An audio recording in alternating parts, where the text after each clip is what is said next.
ल यो भिडियो हेर्नु होला है। एमालेबाट मुख्यमन्त्री बनेका सरोज यादवको निर्देशनमा आज फेरि मध्य प्रदेशमा प्रहरीहरूले लाठीचार्ज गरेको यो भिडियो देखिएको छ। हिजो त्यति ठुलो तोडफोड, अब सबै लुटपाट हैन, नेपालको झण्डा फाल्नेदेखि सबै भयो है। एमालेको जो मुख्यमन्त्री बनेको छ, उपचार गर्न भनेर बाहना गरेर काठमाडौँ जान्छु भने मान्छे बुढाबुढी जस्तो भएर टक्क गएर एउटा होटेलको बन्द कोठाभित्र गएर मुख्यमन्त्री घोषित गरेको, मुख्यमन्त्री बनाएको मान्छेको आज यसरी प्रहरी परिचालन गरेर चाहिँ जनतामाथि कुटपिट। हिजो अब यिनी जनताले फेरि प्रहरीहरूमाथि पनि कुटपिट गरेका थिए। अब यो देशमा जबसम्म एमाले भन्ने यो अराजक पार्टी, यो नालायक शासकहरू जबसम्म यिनीहरू देशमा रहन्छन् तबसम्म देश र जनताले ठुलो क्षति र घाटा बेहोर्नेछ।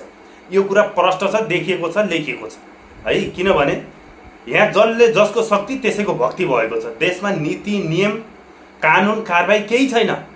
एमालेले त अझ जे गरे पनि हुन्छ। अब हिजो त्यत्रो तोडफोड भयो, मुख्यमन्त्री कार्यालय तोडफोड भयो, त्यति धेरै क्षति भयो हैन। अब त्यो बनाउन कति लाग्छ? नेपाली जनताको आँसु पसिना, कर ट्याक्स रेमिटेन्सबाट बनेका संरचनाहरू आज जलेर ध्वस्त भइरहेका छन्।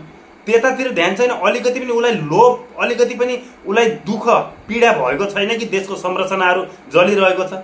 मात्र उसलाई आफू कसरी सत्ता र शक्तिमा पुग्ने, के गरी हुन्छ? युवा मारेर हुन्छ कि देश जलाएर हुन्छ कि बन्द कोठाभित्र गएर हुन्छ कि के गरेर हुन्छ? मुख्यमन्त्री, प्रधानमन्त्री, मन्त्री, उच्च निकायमा विभिन्न ठाउँमा आफूहरू जाने उसको यो